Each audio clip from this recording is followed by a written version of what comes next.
Welcome to all of you. Start करते हैं हमारा ऑपरेटिंग सिस्टम का शेड्यूलिंग एल्गोरिथम का टॉपिक हमारा चल रहा था जैसे कि, और उसमें हमने first come first serve algorithm का यूज करके हमने क्वेश्चंस करे थे।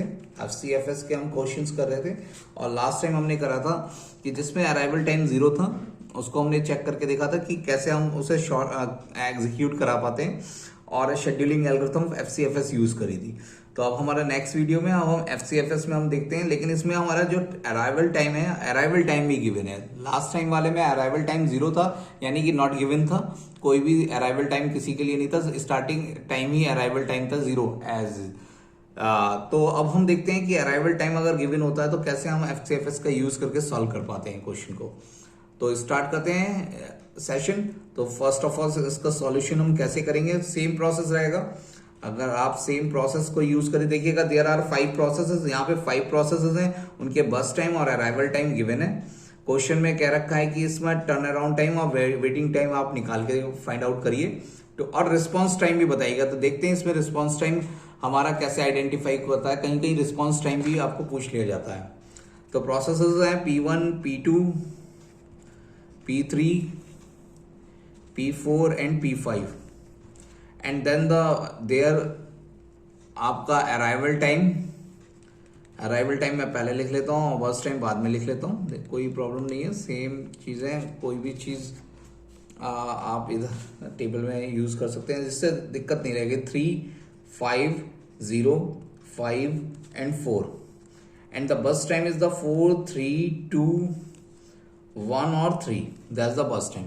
तो सबसे पहले हमने क्या निकाला था, इसका गैंट चार्ट डिजाइन करा था। तो सबसे पहले हम गैंट चार्ट डिजाइन करते हैं। दैट्स द प्रोसेसेस, 5 प्रोसेस है, तो थोड़ा सा ज्यादा सा बड़ा मैंने बॉक्स बना दिया। Starting is the 0। जैसे हम फर्स्ट कम फर्स्ट सर्व कर रहे हैं, जो प्रोसेस पहले आएगा वो एग्जीक्यूट करा जाएगा। लेकिन यहाँ पे अराइवल टाइम भी गिवन है। अगर अराइवल टाइम से मतलब है कि कौन सी प्रोसेस किस टाइम पे आएगी, ये भी गिवन है। तो देखिएगा P1 किस टाइम पे आ रही है, अराइवल टाइम क्या है उसका 3, P2 का अराइवल टाइम कितना है 5, P3 का कितना है 0, P4 का कितना है 5 एंड P5 का कितना है 4। अराइवल टाइम सबका गिवन है। तो सबसे पहले जो जिसका अराइवल टाइम सबसे शॉर्ट पहले फर्स्ट होगा उसी को हम लेंगे। तो अराइवल टाइम 0 है P3 का, तो सबसे पहले कौन सी जॉब एग्जीक्यूट होगी, P3। और ये कितना वर्स्ट टाइम है इसका, P3 का वर्स्ट टाइम हमें गिवन है 2। तो यानी कि सबसे पहले हमारी कौन सी जॉब एग्जीक्यूट हो गई, प्रोसेस एग्जीक्यूट हो गई P3। आफ्टर दैट उसके बाद हमारे पास देखिए अराइवल टाइम 2 हो गया है। अब अराइवल टाइम देखिएगा 0 के बाद कौन सा आ रहा है, 0 के बाद आ रहा है 3, 4, 5। 5 के 2 अराइवल टाइम है, तो अब 2 पे तो कोई प्रोसेस नहीं आ रही, तो 2 से हम आगे बढ़ते हैं, दैट्स द 3।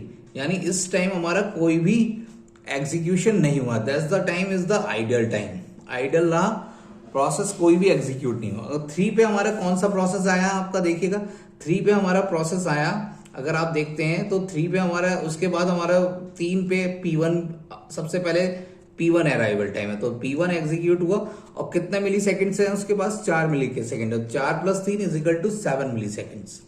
देन P1 के बाद कौन सा आया, 7 अब मिली सेकेंड हो गए, और आप देख रहे होंगे 7 अराइवल टाइम सारे कंप्लीट हो गए।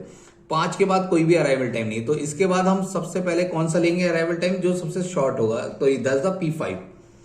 P5 पहले प्रोसेस बना था और इसका अराइवल टाइम कितना है 4, तो 7 + 4 अराइवल टाइम कितना है, अराइवल टाइम नहीं बस टाइम, 7 + 3 = 10।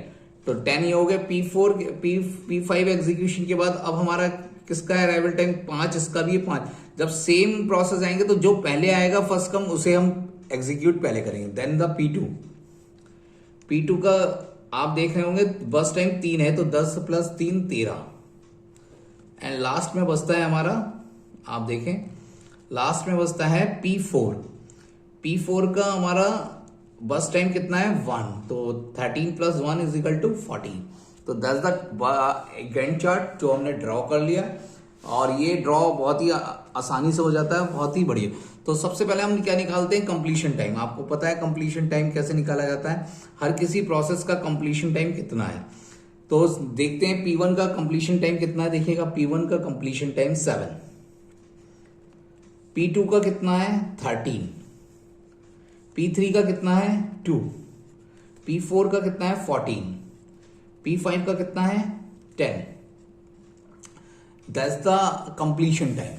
अब जैसे ही हमने कंप्लीशन टाइम निकाल दिया है, उसके बाद हम क्या करते हैं, कंप्लीशन टर्न अराउंड टाइम निकालने के लिए हमें फॉर्मूला है, टर्न अराउंड टाइम का फॉर्मूला क्या है हमारा, आप completion time minus arrival time जो आपको गिवन होगा वो आप फाइंड आउट कर लें। तो कंप्लीशन टाइम आपका कितना निकालिए 7, और अराइवल टाइम आपके पास गिवन है, तो 7 माइनस 3 4, 13 माइनस 5 8, 2 माइनस 0 2, और 14 माइनस 5 9, और 10 माइनस 4 इज इक्वल टू 6। तो आपका टर्न अराउंड टाइम आ गया। हमें फाइंड आउट करना था वेटिंग टाइम। आप वेटिंग टाइम कैसे निकालते थे, वेटिंग टाइम का फॉर्मूला था हमारा टर्न अराउंड टाइम माइनस, आप देखें waiting time, turn around time minus बस टाइम। तो टर्न अराउंड टाइम आपका ये है, बस टाइम ये है, तो 4 माइनस 4 गया 0, 8 में से 3 गया 5, 2 में से 2 गया 0, 9 में से 1 गया 8, एंड 6 में से 3 गया 3। तो आपका क्वेश्चन यहीं पे सॉल्व हो जाता है। अगर आप देखें एवरेज टर्न अराउंड टाइम निकालना है तो आपका क्या आ जाएगा, 4 प्लस 8 प्लस 2 प्लस 9 अब प्लस 6 डिवाइड बाय, अब देखिएगा वहां 4 था, यहाँ पे 5 प्रोसेसेस है, आप आंसर निकाल लीजिएगा। एवरेज वेटिंग टाइम आप देखिएगा, एवरेज वेटिंग टाइम में 0 plus 5 plus 0 plus 8 plus 3 divide by 5। तो ये आपका, इससे आपको और सॉल्यूशन आराम से मिल जाएगा और ये आप आइडेंटिफाई कर पाएंगे। अगर आपको रिस्पॉन्स टाइम भी निकालना है तो आप कैसे निकाल सकते हैं रिस्पॉन्स टाइम, बहुत ही आसान है रिस्पॉन्स टाइम निकालने के लिए। आपका जो कंप्लीशन टाइम दिया हुआ है रिस्पॉन्स टाइम के लिए, उसकी आपको जरूरत पड़ेगी, यानी कि जो सेम कब आपका प्रोसेस एग्जीक्यूट हुई। तो आप नेक्स्ट वीडियो में रिस्पॉन्स टाइम के लिए भी देखेंगे। इस वीडियो में आपको थोड़ा सा प्रॉपर स्पेस नहीं बचा, तो नेक्स्ट वीडियो में आप रिस्पॉन्स टाइम भी निकालेंगे पर्टिकुलर क्वेश्चन का। तो thank you to all for the session. Next में हम देखते हैं एक और क्वेश्चन करके, जिसमें हमारा एक और अराइवल टाइम हमारा चेंजेस होंगे, बस टाइम दिया गया होगा, तो हम कैसे उसे सॉल्यूशन करते हैं देखते हैं। Thank you class for joining the session.